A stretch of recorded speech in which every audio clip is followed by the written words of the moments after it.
चुनाव के लिए सारी तैयारी चल रही है। राज्य निर्वाचन आयोग के निर्देशन में सभी जगह पे जनसंख्या का प्रकाशन किया गया है और उसके बाद रोस्टर के निर्माण को लेकर के भी निर्वाचन आयोग के निर्देशन में काम चलेगा और एक बार निर्वाचन का रोस्टर आएगा आरक्षण का, और बाकी जो भी तैयारी है मल्टीपोस्ट ईवीएम की खरीद की या अन्य तैयारी ईवीएम के रखरखाव को लेकर के सभी तैयारी विभाग के स्तर से सहयोग के साथ निर्वाचन आयोग के निर्देशन में किया जा रहा है। अच्छा, आरक्षण में बदलाव और रोस्टर को लेकर एक पोस्ट सोशल मीडिया पर वायरल हो रहा है, उसकी क्या सच्चाई?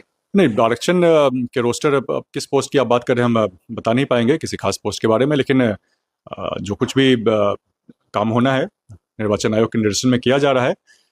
रोस्टर चूँकि 10 साल पूरे हुए हैं रोस्टर को लागू हुए हुए, इस बार आरक्षण का नया रोस्टर लागू होगा।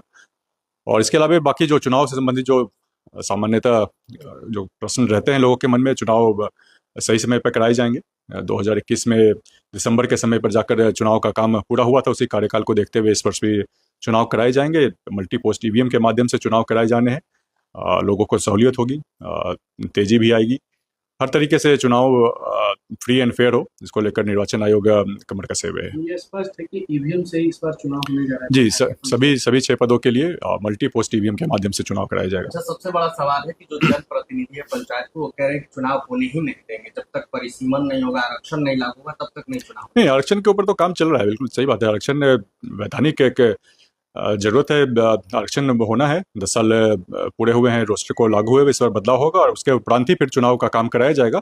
हमेशा हर बार आरक्षण का रोस्टर लागू होता है।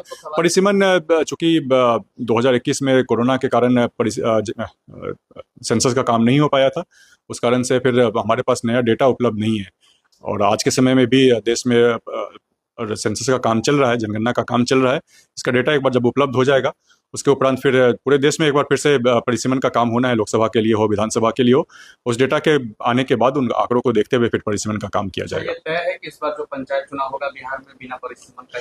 जी, इस बार परिसीमन अभी संभव नहीं है, क्योंकि चुनाव फिर एक्सटेंड करना पड़ जाएगा। परिसीमन में भी एक प्रक्रिया होती है, काफ़ी लंबी चौड़ी प्रक्रिया होती है, समय भी लगता है। तमाम चीज़ों को देखते हुए, व्यवहारिकता को देखते हुए चुनाव बिना परिसीमन के कराया जाएगा। प्रदर्शन कर रहे हैं, पटना के सड़कों में जनप्रतिनिधि आ रहे हैं प्रदर्शन करने के लिए, परिसीमन होना चाहिए।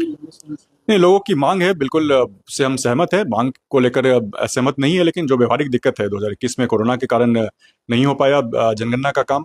आज के समय में जनगणना का काम चल रहा है पूरे देश में, पुराना डेटा हम लोग इस्तेमाल नहीं कर सकते हैं। इन सभी चीज़ों को देखते हुए, और चुनाव भी सिर पे है, चुनाव को एक्सटेंड करना भी ठीक नहीं रहेगा। एक लोकतंत्र में 5 साल पे चुनाव होना होता है। सभी चीज़ों को देखते हुए इस बार परिसीमन नहीं कराया जाएगा, चुनाव भी कराया जाएगा। एक लास्ट सवाल, खबर है कि हाईकोर्ट की ओर से राज्य निर्वाचन आयोग से जवाब मांगा गया है कि परिसीमन को। जी, इसमें जैसे आप बता रहे थे, जनप्रतिनिधि हाईकोर्ट गए थे परिसीमन को लेकर के, तो हाईकोर्ट के द्वारा निर्वाचन आयोग को बोला गया था कि इस पे जो भी कुछ भी निर्णय लेना है 2 महीने का वक्त दिया गया था, और निर्णय लेंगे और निर्णय से अवगत कराएंगे लोगों को।